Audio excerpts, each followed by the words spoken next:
પહેલા પ્રાર્થના લઈ લો. ह्रीङ्कारासनगर्भितानलशिखां सौक्लीङ्कलां बिभ्रतीं सौवर्णां वरधारिणीं वरसुधा धौतान्त्रिनेत्रोज्ज्वलां वन्दे पुस्तकपाशमङ्कुशधरां स्रग्भूषितामुज्ज्वलां त्वां गौरीं त्रिपुरां परात्परकलां श्रीचक्रसञ्चारिणीम्. અહીંયા ઉપસ્થિત સર્વે વડીલોને પણ પ્રણામ અને સર્વ સાધકોના હૃદયમાં વિરાજમાન રાજરાજેશ્વરી ભગવતી શ્રી લલિતાંબિકા મહાત્રિપુર સુંદરીના ચરણોમાં કોટી કોટી પ્રણામ. સર્વને શ્રી માત્રે નમઃ. જય શ્રી કૃષ્ણ. તો આપણે 12 મંત્ર સુધી શ્રી દેવી અથર્વ શીર્ષમાં ગયા સત્રમાં જોયું હતું. આજે આપણે એનાથી આગળ 13મા મંત્રથી શરૂઆત કરશું. અદિતિર અહીંયા સંધિ થયેલી છે, ઉપર રેફ છે. અદિતિર યજ નિષ્ઠ દક્ષયા દુહિતા તવ તાન દેવા અન્વજાયંત ભદ્રા અમૃત બંધવ. ઝડપથી બોલ્યો તો કેમ આવતે? અદિતિર યજનિષ્ઠ દક્ષયા દુહિતા તવ તાન દેવા અન્વજાયંત ભદ્રા અમૃત બંધવ. તો હવે એક એક શબ્દનો શાબ્દિક અર્થ જોશું. અદિતિ અને પછી હી છે અને અજનિષ્ઠ એ રીતે સંધિ થયેલી છે. તો એક એક અક્ષરનો જોઈએ, એક એક શબ્દનો જોઈએ. અદિતિ, અદિતિ એક આપણે જાણીએ છીએ કે વશિષ્ઠની સાથે આપણે દક્ષની પુત્રી તરીકે જન્મ્યા હતા અદિતિ.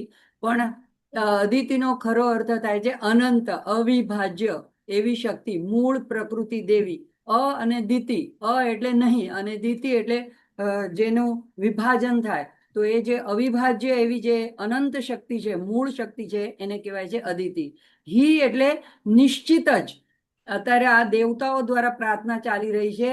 મા દેવીને પ્રગટ થઈ છે અને એને ભગવતીને એ લોકો માએ પોતાનું સ્વરૂપ 7 શ્લોકોમાં જણાવ્યું. હવે દેવતાઓ સામે નમીને શરણાગત થઈને પ્રાર્થના કરી રહ્યા છે. તો દેવતાઓ કહે છે કે અદિતિ હી નિશ્ચિત જ અજનિષ્ઠ. અજનિષ્ઠ એટલે ઉત્પન્ન થયા. દક્ષ, અહીંયા દક્ષ એક એ પણ વૈદિક કથા પ્રમાણે એક પાત્ર પણ છે. પણ અહીંયા દક્ષ એટલે આપણે કહીએ કુશળતા, જેમ કે એવી રીતે સૃજન કરવાની ક્ષમતા. અને દુહિતા એટલે એની પુત્રી. તવ તમારી, તામ એ અદિતિને, તમ એટલે દક્ષને કે છે કે તામ તમારી એ અદિતિ એટલે તમારી એ પુત્રીને દેવા દેવતાઓ એટલે કે દિવ્ય શક્તિઓ, અન્વજાયંત એટલે કે એના પછી જાયંત એટલે જન્મ્યા એટલે એના પછી પ્રગટ થયા. એટલે પેલા અદિતિ પ્રગટ થઈ, પછી દેવતાઓ પ્રગટ થયા. ભદ્રા કલ્યાણકારી અથવા મંગલમય એવા દેવતાઓનું આ વિશેષણ છે. અમૃત બંધવ અમરત્વથી જોડાયેલા અથવા તો એને બ્રહ્મ સ્વરૂપ પણ શક્તિઓ કહી શકાય. તો સામાન્ય અર્થ શું થયો? અદિતિ એટલે કે અનંત શક્તિ દક્ષની પુત્રી રૂપે પ્રગટ થઈ અને એમનાથી અમરત્વથી જોડાયેલા મંગળમય દેવતાઓનો જન્મ થયો. તો આ એક સામાન્ય વાત થઈ પુરાણોને હિસાબે, અથવા તો જેને કહીએ કે શાબ્દિક અર્થ થયો. હવે એનો ગૂઢાર્થ શું થયો છે? તો આપણે જોયું કે દેવી જે છે એ પોતે જ સૃજન, આખું વિશ્વ જે છે એ બ્રહ્માંડ એ દેવી દ્વારા બધું પ્રગટ થયેલું છે, એનો જ વિસ્તાર છે. તો અહીંયા થયું કે આ મંત્ર દ્વારા દેવતાઓ શું કહેવા માંગે છે કે પુરુષ અને પ્રકૃતિ અને પુરુષાત્મક જે જગત છે, આગળ જેમ કીધું કે હું પ્રકૃતિ અને પુરુષ પણ હું જ છું. તો એ જે આખું જગત છે એ આ આદિશક્તિ દ્વારા ઉત્પન્ન થયું અને એ સત્યને આ એક દેવતાઓએ આ વૈદિક કથાના માધ્યમમાંથી દર્શાવે છે. તો એમ કે છે કે દેવી આપ અદિતિના રૂપે પ્રગટ થયા અને અદિતિ પછી દેવતાઓની માતા બન્યા. જેમ દિતિ રાક્ષસોની માતા કે દૈત્યોની માતા બન્યા, એમ અદિતિ દેવતાઓની માતા બન્યા. એટલે એ દેવતા એટલે કોણ? તો જગતનું સંચાલન કરનારી એવી દિવ્ય શક્તિઓ, જે ઇન્દ્ર, વરુણ, અગ્નિ, મિત્ર, આ બધા અશ્વિની કુમાર બધા દેવતાઓ ગણાય છે. તો આપણે દેવતાઓ જેને કહે છે ત્રિદેવ, બ્રહ્મા, વિષ્ણુ, મહેશ, એની દેવતાઓમાં ગણના નથી થતી. એ બ્રહ્મ સ્વરૂપ છે. અને દેવતાઓ એટલે જે સામાન્ય એક એક કાર્ય માટે જેને નિર્માણ કર્યા હોય, તો વાયુના દેવતા, તો અગ્નિ, તો અગ્નિ દાહક શક્તિ માટેના દેવતા. તો આ રીતે જે એક એક કાર્ય માટે સોંપેલા હોય એ બધાને દેવતાઓ કહે છે. તો એ દિવ્ય શક્તિઓ જે છે એ અનંત શક્તિઓ પણ પાછી અદિતિમાંથી પ્રગટ થઈ અને એ લોકોએ જગતનું સંચાલન કાર્ય કર્યું. માટે મૂળ શક્તિ કોણ થઈ? તો મૂળ શક્તિ તો દેવી જ થઈ. તો માટે અહીંયા અદિતિ, જેમ પેલા કીધું એમ, એટલે નહીં, દિતિ એટલે બંધન અથવા વિભાજન.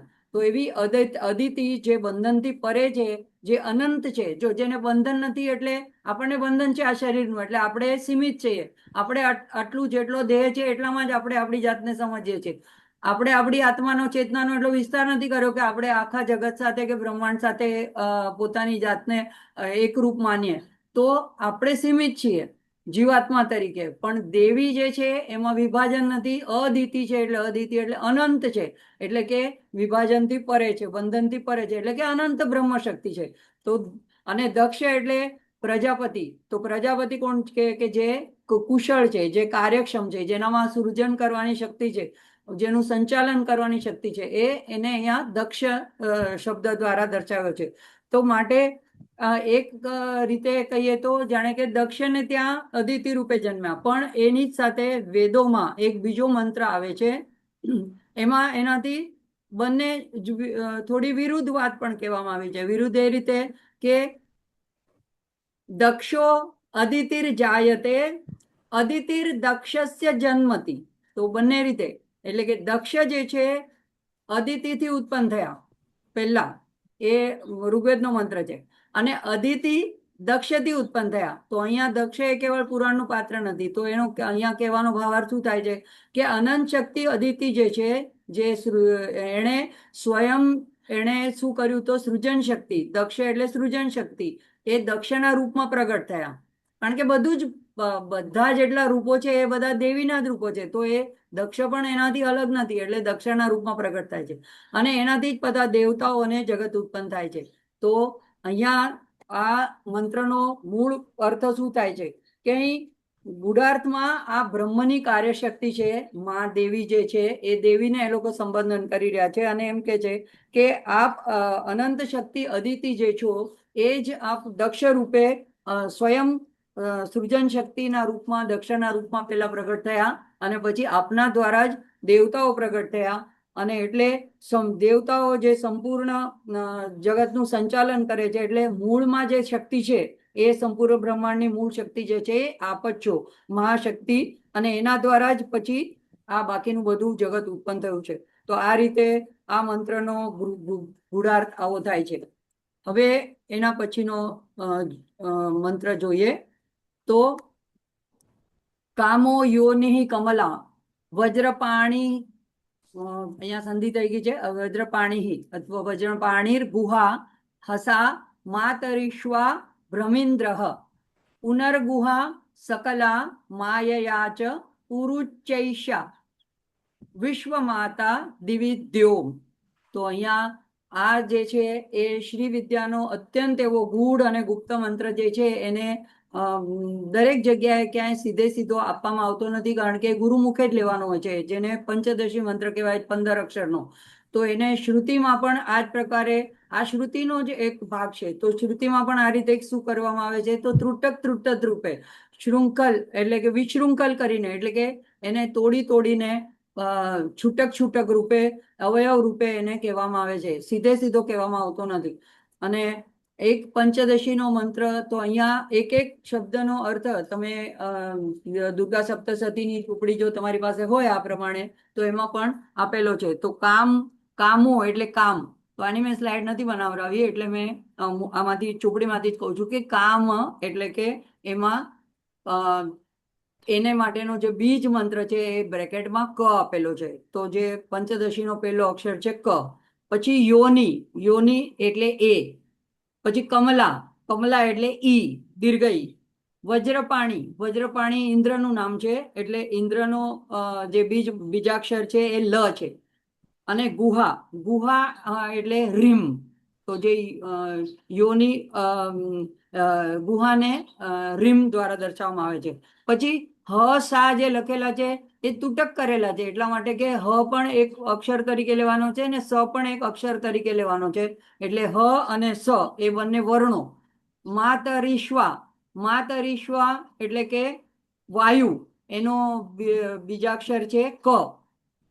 અને અભ્ર, અહીંયા સંધિ થયેલી છે. અભ્ર એટલે આકાશ, આકાશનો બીજ અક્ષર છે હ. અને ફરીથી ઇન્દ્ર છે, તો વજ્રપાણી અને ઇન્દ્ર તો બંનેના છે લ. તો પછી ફરીથી ગુહા, પુનર્ગુહા, પુનર્ગુહા એટલે ગુહામાં પાછો રીમ. સ ક લા, આ એમનેમ જ અક્ષરો લેવાના છે, એટલે કે સ ક અને લ. અને માયયા, તો માયયા, માયા પણ છે, કારણ કે રીમ એ માયા બીજ છે, એટલે માયાની જગ્યાએ પણ રીમ, એની જગ્યાએ માયાયા શબ્દ મૂક્યો છે. તો આ જે છે એ સર્વાત્મિકા જગતજનનીની મૂળ વિદ્યા છે, પુરુચૈષા. આ વિશ્વ માતા દિવિત્યોમ, તો આ વિશ્વની જનની છે, અને એવી એ સર્વાત્મિકા છે, મહાત્રિપુર સુંદરી છે. અને એનું જ આ મંત્ર દ્વારા, એટલે કે પંચદશી મંત્ર દ્વારા વર્ણન કરવામાં આવ્યું છે. તો હવે એને પણ એનું પણ આગળ જોશું કે પંચદશી આ શ્રી વિદ્યાનો અત્યંત ગૂઢ અને ગુપ્ત મંત્ર છે, અને એને અલગ અલગ અવયવ દ્વારા તૂટક તૂટક દર્શાવે છે. તો આપણે જોયું એક એક અક્ષર. તો પંચદશી મંત્રમાં 3 કૂટ છે, એ લલિતા સહસ્ત્રનામમાં પણ આપણે જોયું છે. તો એક પહેલો જે છે એ વાગ્ભવ કૂટ છે, બીજો કામરાજ કૂટ છે, અને ત્રીજો શક્તિ કૂટ છે. તો દરેક કૂટના એક એક અક્ષરનો અર્થ ગાયત્રી મંત્રના આખા પેલાના ત્રણેય જે વિભાગ 24 અક્ષરાનો જે મંત્ર, જે ગાયત્રી મંત્ર થાય છે, એનો જે અર્થ થાય છે, એ અહીંયા પંચદશીના એક એક કૂટમાં એ અર્થ સમાયેલો છે. જો કોઈને આમાં વિગતે હજી સાંભળવું હોય તો યુટ્યુબ પર એવી એક વિડીયો અવેલેબલ છે કે જેમાં 4 જુદી જુદી રીતે, આમ તો આમાં વારીવાર રહસ્યમાં તો 7 રીતે કીધા છે, લક્ષ્યાર્થ, ભાવાર્થ, મતિતાર્થ, એવી રીતે, પણ એમાં 3-4 રીતે એના અર્થ બતાવવામાં આવે છે. બહુ લાંબુ થઈ જશે એટલે મેં એને અહીંયા ડિટેલમાં નથી લીધું, પણ જેમને જાણવું હોય તો એવો વિડીયો અવેલેબલ છે. મને કોન્ટેક્ટ કરશો તો હું એનું ચેનલ તમને લિંક આપી દઈશ. આમ એક પંચદશી મંત્ર બરાબર 3 ગાયત્રી મંત્ર બને છે. અને એટલે કે એટલા માટે એને મંત્ર રાજ કહેવામાં આવે છે. ગાયત્રી મંત્રને જ સૌથી સર્વોપરી મંત્ર ગણવામાં આવે છે, પણ શ્રી વિદ્યામાં પંચદશી મંત્ર એ એનાથી પણ હાયર ગણવામાં આવે છે, એટલે એને મંત્ર રાજ કહેવામાં આવે છે. તો પંચદશી મંત્રના 15 અક્ષરો છે. વાગ્ભવ કૂટમાં આપણે જોયું એમ ક, એ, ઈ, લ, રીમ એ 5 અક્ષર છે. કામરાજ કૂટમાં હ, સ, ક, હ, લ, રીમ એમ 6 અક્ષર છે. અને શક્તિ કૂટમાં સ, ક, લ, રીમ એ 4 અક્ષર છે.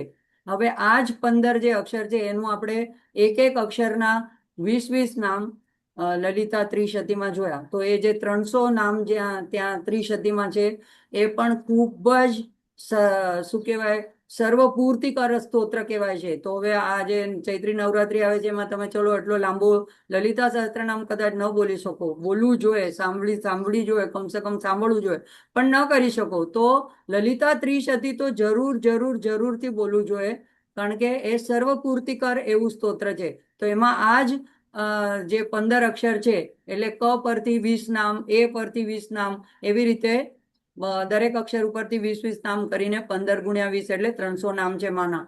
તો ખૂબ જ સુંદર સ્તોત્ર છે, અને સાવ 8-10 મિનિટમાં ગવાઈ જાય એવું છે. તો એ માનો ત્યાં વધારે વિસ્તારથી આ પંચદશી મંત્રનો અર્થ આપવામાં આવેલો છે. હવે આ પંચદશી મંત્ર અને વાગ્ભવ કૂટ જે છે એ માની 3 જે શક્તિઓ છે, ત્રિગુણાત્મિકા છે. તો જ્ઞાન શક્તિ કહેવાય છે, એ દેવીનું મુખ છે. અને પછી કામરાજ કૂટ જે છે એ ઈચ્છા શક્તિ, એ દેવીનો કંઠથી કટી પર્યંતનો ભાગ છે. અહીંયા આ મુખનો ભાગ છે એ વાગ્ભવ કૂટ, પછી કંઠથી કટી પર્યંતનો ભાગ એ દેવીનું હૃદય કહેવાય છે, એ કામરાજ કૂટ છે. અને શક્તિકૂટ એને ક્રિયાશક્તિ કહેવાય છે, એટલે જ્ઞાન શક્તિ, ઈચ્છા શક્તિ, ક્રિયાશક્તિ એ દેવીની કટીથી નીચેનો ચરણ સુધીનો ભાગ છે. તો લલિતા સહસ્ત્રનામમાં પણ આ માના આ નામ આવે છે મૂળ મંત્રાત્મિકા, કારણ કે મૂળ મંત્ર આ જ છે શ્રી વિદ્યાનો પંચદશી મંત્ર. અને મૂળ કૂટ ત્રય કલેવરા, તો જેનું કલેવર, જેનો વિગ્રહ છે એ આ 3 મૂળ કૂટ દ્વારા બનેલો છે. તો આટલો એનો ગૂઢાર્થ થાય છે મંત્ર 14નો. હવે મંત્ર 15મો જોઈએ. એશા, અહીંયા ફરીથી સંધિ છે આત્મશક્તિ. એષા આત્મશક્તિ એષા વિશ્વમોહિની પાશાંકુશ ધનુર્બાણધરા એષા શ્રી મહાવિદ્યા ય એવં વેદ સ શોકંતરતી. અહીંયા અનુસ્વાર પછી તો આવ્યો છે તતદન એટલે શોકન થશે. એષા આત્મવિદ્યા આત્મશક્તિ એષા વિશ્વમોહિની પાશાંકુશ ધનુર્બાણધરા એષા શ્રી મહાવિદ્યા. તો અહીંયા જે 4 ચરણ આપેલા છે એમાં સાધનાના 3 માના સ્વરૂપ બતાડવામાં આવેલા છે. એ એનો ગુણાર્થ થાય છે. તો આ જે છે એષા આત્મશક્તિ એ આપણી પોતાની અંદરની અત્યંત મહત્વપૂર્ણ એવો આ મંત્ર છે કે જે માના રહસ્યને ઉદ્ઘાટિત કરે છે કે આમાં દેવીના આત્મિક સ્વરૂપને દર્શાવે છે. આત્મશક્તિ એટલે કે આપણી અંદર આત્મા જે છે શુદ્ધ ચૈતન્ય એની જે શક્તિ છે, ચૈતન્ય અને શક્તિ, શિવ અને શક્તિ, તો એ માં પોતે છે. એટલે દેવતાઓ કે છે એષા આત્મશક્તિ, અમારી અંદરની આત્મા જે છે, આત્માની શક્તિ છે એ પણ માં તમે જ છો. એષા વિશ્વમોહિની, તો અહીંયા માનું માયિક સ્વરૂપ છે. કારણ કે વિશ્વને માયામાં મહામાયાના રૂપમાં જો એ વિષ્ણુ ભગવાનને પણ નિદ્રામાં પોઢાડી દઈ શકે છે તો આપણી તો શું વિસાદ છે. એટલે આખા જગતને એણે આટલું સુંદર વિશ્વ નિર્માણ કરીને મોહ માયામાં જકડીને રાખ્યા છે. એ એની લીલા છે. જો આપણે આ મમતા માયા ન રાખી હોત આપણી અંદર તો આપણે કુટુંબમાં કે આપણા દેશવાસીઓમાં કે આપણા પડોશીમાં એકબીજા સાથે કોઈ આપણો પ્રેમ ભરેલો સંબંધ જ ન હોત. એટલે અમુક લિમિટ સુધી, મર્યાદા સુધી ઈચ્છનીય છે. પણ જો એમાં આપણે એકદમ આસક્ત થઈ જઈએ, ચીટકી જઈએ અને એના રીતે રાગદ્વેષ નિર્માણ થાય તો એ હાનિકારક છે આપણા આત્મ ઉન્નતિ માટે. તો અહીંયા એષા વિશ્વ મોહિની, વિશ્વને મોહિત કરનારી એવી માયિક શક્તિનું અહીંયા વર્ણન એષા વિશ્વ મોહિની. તો આ એ જે શક્તિ છે કે વિશ્વ મોહિની એટલે સર્જન પણ કરે છે. પહેલા સર્જન કરે, પછી તો બધો ભેદ ઉત્પન્ન કરે, પછી તો મોહમાં નાખે બધાને.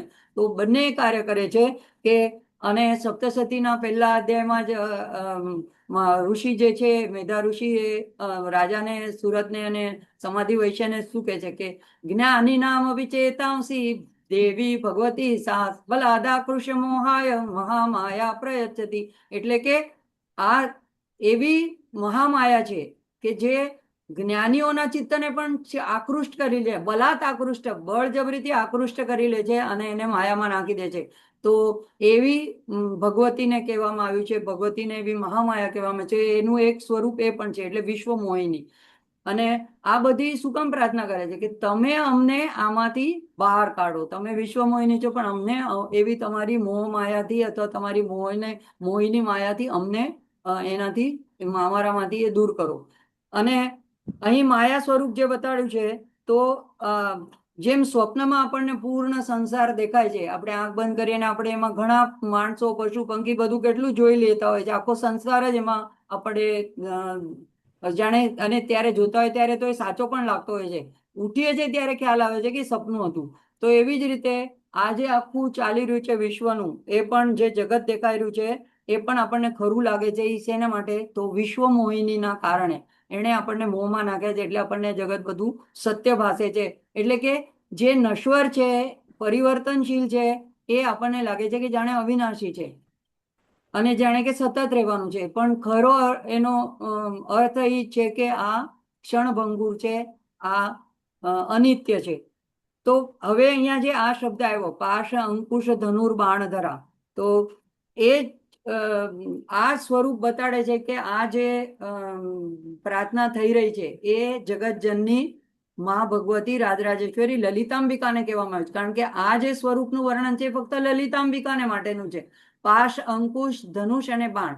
તો એની આપણે લલિતા સહસ્ત્રનામ વખતે ડિટેલમાં જોયું હતું. તો પાશ સૌથી પહેલા 4 એના આયુધોનું રહસ્ય છે. તો અહીંયા ફક્ત એ લોકોએ એનો ઉલ્લેખ કર્યો છે. તો પાશ શું છે ત્યાં આપણે નામ જોયું હતું, રાગ સ્વરૂપ પાષાઢ્યા. તો માટે લલિતાંબિકા શું કરે છે કે એની સ્તુતિ કરે છે કે આપની પાસે આ જે ચાર છે, પાશ, અંકુશ, ધનુષ અને બાણ, એના દ્વારા અમારા મોહને દૂર કરો, અથવા તો અમને આ સાધનો દ્વારા અમને આત્મોન્નતિના માર્ગે અમને લઈ જાઓ. તો કઈ રીતે માં કરશે? તો માં પાસે પાશ છે એટલે એ મોહ અને આસક્તિ અને કર્મબંધનમાં તો જીવને બાંધે છે, પણ જે એના ભક્ત છે, જે એના શરણે જાય છે, એને શું કરે છે? તો એને એ જે જગતના મોહ પાશમાં હોય છે એમાંથી એને પાસ નાખીને પોતાની તરફ ખેંચી લે છે, એટલે કે પોતાના પ્રેમ પાશમાં જકડી લે છે, અને એને પછી જગતના પાશથી છોડાવી દે છે, તો પ્રેમ પાશમાં બાંધી લે છે. તો પાશ આ એક સાધન તરીકે માં અહીંયા કરે છે. એટલે અહીંયા સાધનાત્મક સ્વરૂપ જે છે માનું એ આ ચરણમાં દર્શાવવામાં આવ્યું છે. પછી અંકુશ શું કરે છે? તો અંકુશ નિયંત્રણનું પ્રતીક છે. તો ત્યાં આપણને લલિતા સહસ્ત્રનામમાં આવ્યું હતું, ક્રોધાકારાંકુશોજ્જવલા, એક ઉજ્જવલ એવા અંકુશ વડે. તો જેમ એક નાનકડા અંકુશ દ્વારા એક મોટા અલમસ્ત એવા મહાકાય એવા હાથીને નિયંત્રિત કરી શકાય છે. એ આડો અવળો ચાલતો હોય તો એને સીધા માર્ગે ચલાવી શકાય છે. એ મહાવત એ કાર્ય કરે છે અંકુશ દ્વારા, એક નાનકડા હથિયાર દ્વારા. અને એ હથિયારથી કાંઈ એનું હનન કરવા માટે નથી હોતું, ફક્ત એને નિયંત્રણ કરવા માટેનું હથિયાર છે. એવી જ રીતે માં પણ અમુક પરિસ્થિતિ એવી આપણને આપે છે, અને એવા ક્રોધ કોઈક વાર દેખાડે છે, એટલે કોઈક વાતમાં આપણને દંડ કરે છે, આપણને લાગે છે કે માં આપણાથી નારાજ છે, તો એનું આ અંકુશ નામનું ત્યારે સાધન આપણા પર કાર્ય કરી રહ્યું છે, અને એના દ્વારા એ આપણને જગતના વિષયોથી દૂર કરીને સીધા માર્ગે ચાલવા માટે, આત્મ ઉન્નતિના માર્ગે, અધ્યાત્મના માર્ગે ચાલવા માટે પ્રેરિત કરે છે. પછી ધનુર્બાણ ધરા. તો ધનુષ જે છે માના હાથમાં જે છે એ કોદંડ જે કહેવાય છે એ મનોરૂપેક્ષુ કોદંડા, તો ઈક્ષુનું બનેલું છે, એટલે શુગર કેનનું, શેરડીનું બનેલું છે. તો જેમ શેરડીમાંથી મધુર રસ નીકળતો હોય છે, એટલે મન જે છે એ મધુર વસ્તુઓ પ્રત્યે, વિષયો પ્રત્યે લોલુપ થઈને બહિર્મુખ થયા કરે છે. તો એને માં શું કરે છે? તો એને ધનુષને પોતાના હાથમાં જકડી રાખ્યું છે, પકડી રાખ્યું છે. માં પોતે મનને વશ કરી શકે છે, આપણા મનને પોતાના હાથમાં જકડી શકે છે. અને બાણ ધરા, તો બાણથી જેમ લક્ષ્ય સાધવાનું હોય, તો એ બાણ જે અહીંયા 5 બાણ જે કામદેવના બાણ રૂપે, પંચ તન્માત્રા રૂપે કહેવામાં આવેલા છે, તો એ બધી ઈચ્છાઓના પ્રતીક છે. આપણી જે જુદી જુદી ઇન્દ્રિયો દ્વારા આપણને જુદી જુદી જગતની વસ્તુઓ માટેની ઈચ્છા થાય છે, સાંભળવાની, જોવાની, ચાખવાની, સ્પર્શ કરવાની, તો એ બધી ઈચ્છાઓના પ્રતીક રૂપે બાણ છે, અને એ માએ પોતાના હાથમાં રાખ્યા છે. એટલે માં પેલા ધનુષ દ્વારા અને બાણ દ્વારા આપ લક્ષ્ય વેદ કરીને આપણને પોતાની તરફ ખેંચી લે, એવી અહીંયા પ્રાર્થના છે. એટલે વિષયોના એવા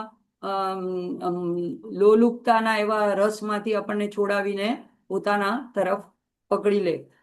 તો અહીંયા હવે માએ આ બધી વસ્તુ પોતાના હાથમાં, ચારે હાથમાં, જમણા હાથમાં ઉપરના હાથમાં પાશ, પછી ઉપરના ડાબા હાથમાં અંકુશ, અને પછી જમણા નીચેના હાથમાં બાણ, અને ડાબામાં અહીંયા જેમ ચિત્રમાં દેખાય છે એમ શેરડીનું ધનુષ પકડીને રાખ્યું છે. તો દરેક જીવને બાંધે પણ છે, અને જે શરણાગત થાય એને મુક્ત પણ કરે છે. તો એ સાધનાત્મક જે એનો રોલ છે, એની ભૂમિકા છે, એ આ ચરણ દ્વારા દર્શાવી છે. એશા શ્રી મહાવિદ્યા. તો મહાવિદ્યા કોને કહેવાય છે? તો આપણે લલિતા સહસ્ત્રમાં જોયું કે શ્રી વિદ્યા, મહાવિદ્યા, તો એવા નામ આવે છે માના. તો એ મહાવિદ્યા એટલે શ્રી વિદ્યા, એટલે કે જેના જ્ઞાનથી આપણે પરમનો બોધ થાય, એટલે કે જે પરમ તત્વને જે સમજાવનારું જ્ઞાન હોય, એવી વિદ્યા હોય, એને મહાવિદ્યા કહેવાય છે. તો એ માં જ પોતે છે એવી એટલે કે અહીંયા લલિતાંબિકા મહાત્રિપુર સુંદરીને પરાશક્તિ રૂપે અહીંયા શ્રી મહાવિદ્યા રૂપે અહીંયા દર્શાવવામાં આવી છે. એટલે પહેલા તો એને વિશેષણ આપ્યા કે તમે આત્મશક્તિ જો, વિશ્વમોહિની જો, પછી એના બધા આયુધોનું વર્ણન કર્યું. પણ હવે જયારે એશા શ્રી મહાવિદ્યા કીધું, ત્યારે લલિતા ત્રિપુર સુંદરી, મહાત્રિપુર સુંદરીનું જ અહીંયા વર્ણન કરવામાં આવે છે, એનું નામ દર્શાવે છે. ય એવમ વેદ સ શોકન તરતી. તો હવે ય એવમ વેદ, વેદ એટલે જે જાણી લે છે, એવમ એટલે આ રીતે જે કાંઈ વર્ણન કર્યું માનું, કે માનું સ્વરૂપ કયું છે, માના સાધનો કયા છે, માનું તત્વ શું છે, માં બધે ચરાચરમાં કઈ રીતે વ્યાપ્ત છે, એ જે જાણી લે છે સ શોકન તરતી. તો એ શોકથી દૂર થઈ જાય છે, એના જીવનમાંથી શોક નિર્મૂળ થાય છે. તો એટલે જ્યારે સાધકને સમજાઈ જાય કે આ બધું માની જ લીલા છે, માં જ બધું કરી રહી છે, બધું માં જ બનીને અહીંયા આખા વિશ્વમાં પ્રગટ થઈ રહી છે, તો અને સ્વયંનો આત્મા પણ એ ચૈતન્ય છે, એનાથી આપણે અભિન્ન છીએ, આવું જ્યારે બોધ થાય, અત્યારે આપણને શાબ્દિક જ્ઞાન છે તમને કે મને બેયને, પણ જ્યારે એવો આપણને બોધ થાય, જ્યારે આપણે એ આપણા આચરણમાં આવે, આપણી અનુભૂતિમાં આવે, ત્યારે એ શોકથી દૂર થઈ જાય છે. એટલે જ આ અથર્વશીર્ષને દેવી ઉપનિષદ કહ્યું છે. ઉપનિષદનો અર્થ એ છે કે ઉપનિષદનું રહસ્ય પરમને પામવા માટેનું જ હોય છે, પરમ તત્વને માટેનો બોધ આપનારું જે હોય છે એને જ ઉપનિષદ કહેવાય છે, વેદોનો જે અંતિમ ભાગ. તો એટલા માટે અહીંયા પણ એને જેવી રીતે દેવી ગણપતિ અથર્વશીર્ષને પણ એને પણ ઉપનિષદ કહેવામાં આવે છે. તો અહીંયા પૂરા મંત્રનો અર્થ શું થાય છે કે દેવી જ આત્માની શક્તિ છે, એ જ જગતને મોહમાં નાખે છે, એ જ સાધના માટેના સાધન પણ આપે છે, અને એના જ્ઞાન દ્વારા જ મનુષ્ય શોક અને સંસારથી પાર થઈ જાય છે. હવે આપણને થાય કે શોક અને એના કારણ શું હશે, શોકથી દૂર થાય છે. તો અહીંયા આપણે જોયું કે આ દેવીના 3 રહસ્ય અને એને જાણી લેવાનું ફળ બતાડ્યું. તો આત્માની શક્તિ, જગતની સૃજન શક્તિ અને માયા શક્તિ, એટલે માયિક શક્તિ અને સાધના માટેની શક્તિ, અને ચોથા ચરણમાં એ રહસ્ય જાણવાનું ફળ બતાડ્યું છે. તો હવે શોકના 3 મુખ્ય કારણ કયા છે? તો પહેલું તો અજ્ઞાન, પોતાને વિશેનું, હું કોણ છું. આપણે આપણી જાતને આટલું સીમિત દેહ માનીએ છીએ, આપણે નામ, જાતિ, વર્ણ, બીજા અનેક ઉપાધિઓ દ્વારા આપણી જાતને આપણે ઓળખાવીએ છીએ, પણ આપણું ચૈતન્ય સ્વરૂપ છે, આત્મ સ્વરૂપ છે, એનાથી આપણે અણજાણ છીએ. તો એ અજ્ઞાન એ આપણું શોકનું કારણ છે. આસક્તિ એટલે પહેલા તો હું અને પછી મારું, એટલે અહંકાર અને મમકાર. તો મારું ઘર છે, આ મારું કુટુંબ છે, આ મારો દેશ છે, એવી રીતે જેને જેને વસ્તુને, વ્યક્તિને આપણે મારું તરીકે ગણીએ છીએ, એમાં આપણી આસક્તિ થાય છે. તો એ પણ શોકનું કારણ થાય છે. કારણ કે પછી ત્રીજું આવે છે ભય. ભય એટલે જેમાં આપણી આસક્તિ છે એ છૂટી જશે, ખોવાઈ જશે, આપણાથી દૂર થઈ જશે, તો એ આપણો ભયનું કારણ બને છે. તો જ્યારે સાધકને સમજાઈ જાય કે જે કાંઈ છે એ બધું દેવીની શક્તિ છે, એનું જ રૂપ છે, અને આત્મા અવિનાશી છે, તો પછી કોઈ મોહ, શોક કે ભય રહેતા નથી. એટલે ત્યારે એને જ મુક્તિ કહેવાય છે. તો 16મો મંત્ર છે, પછી ફક્ત અહીંયા પ્રણામ છે. નમસ્તે અસ્તુ ભગવતી માતરસ્માન પાહી સર્વતઃ. તો અહીંયા હે ભગવતી, ભગવતી કરીને કીધું, એટલે ભગ એટલે 6 જે વસ્તુઓથી, તત્વોથી સંપન્ન છે, એટલે સંપૂર્ણ ઐશ્વર્ય, શક્તિ, જ્ઞાન, યશ, વૈરાગ, ધર્મથી જે યુક્ત છે, એટલે જ ભગવાનને આપણે ભગવાન કહે છે. ભગને વાન ધારણ કરનાર ભગવતી, આ 6 ભગને ધારણ કરનારી. તો એવી ભગવતી, માતર એટલે માતા, એવી ભગવતી માં તમને નમસ્તે અસ્તુ, અમે તમને નમસ્કાર કરીએ છીએ, નમન કરીએ છીએ. અને પાહી અસ્માન એટલે અમને બધાને, પાહી સર્વતઃ, તો સર્વતઃ ચારે બાજુથી, પાહી એટલે રક્ષા કરો. તો ભગવતીને અહીંયા માતર એટલા માટે કીધું કે હવે સમજી ગયા દેવતાઓ કે આ આખી સૃષ્ટિની જનની છે, અને આપણે એના સંતાન છીએ, એટલે આપણને પણ જન્મ આપનારી છે, એટલે માતર, અહીંયા માતા તરીકે. અત્યાર સુધી દેવી દેવી કહેતા હતા, હવે અહીંયા ભગવતી માતર, માતા રૂપે સંબોધન કરે છે. તો માતાને કહે છે કે હે માતા, તમે ફક્ત બહારના શત્રુઓથી નહીં, કેનાથી અમારી રક્ષા કરવાની છે? તો શત્રુઓથી. તો કયા શત્રુઓથી? તો બહારના અત્યારે દેવતાઓ ઉપર, રાક્ષસો સ્વર્ગ ઉપર આક્રમણ કરતા હતા, તો એ તો એક વાત થઈ. પણ આપણા સંદર્ભમાં જોઈએ તો આંતરિક જે શત્રુઓ છે, ષડરીપો છે, એટલે આંતરિક અને બહારના પણ કોઈ શત્રુ હોય. અત્યારે જેમ વિશ્વમાં યુદ્ધ ચાલી રહ્યા છે, એક દેશ બીજા દેશના શત્રુ બનીને એકબીજા ઉપર મિસાઇલ ફેંકી રહ્યા છે. તો એવે વખતે અહીંયા આ એક પ્રાર્થના એવી સક્ષમ પ્રાર્થના છે કે આપણે આપણી પોતાની રક્ષા માટે માને પ્રાર્થના કરી શકીએ છીએ. તો સાથે આપણા અંદર જે છે સારા ગુણો છે, આપણી બુદ્ધિ છે એ સન્માર્ગે રહે, આપણું મન જે છે વિચલિત ન થાય, આપણી ઇન્દ્રિયો બહિર્મુખ ન થાય, તો આ બધાની પણ રક્ષા જરૂરી છે. એટલે શત્રુઓથી પણ રક્ષા કરો, અને અમારી અંદરના જે કરણ છે, અંતઃકરણ છે, એ બધાની પણ અમારી, એ બધા સત્યને અને ધર્મને માર્ગે ચાલે, સુરક્ષિત રહે, એ માટે અમારી સર્વતઃ, સર્વતઃ એટલે બધી રીતે, ચારે બાજુથી, સમગ્ર રીતે અમારી રક્ષા કરો. તો મને લાગે છે આપણે આજના સત્રને અહીંયા જ વિરામ આપશું. ઓમ પૂર્ણમદ પૂર્ણમિદમ પૂર્ણાત પૂર્ણમુદચ્યતે પૂર્ણસ્ય પૂર્ણમાદાય પૂર્ણમેવાવશિષ્યતે. ઓમ શાંતિ શાંતિ શાંતિ. હરિ ઓમ. શ્રી ગુરુભ્યો નમઃ. હરિ ઓમ.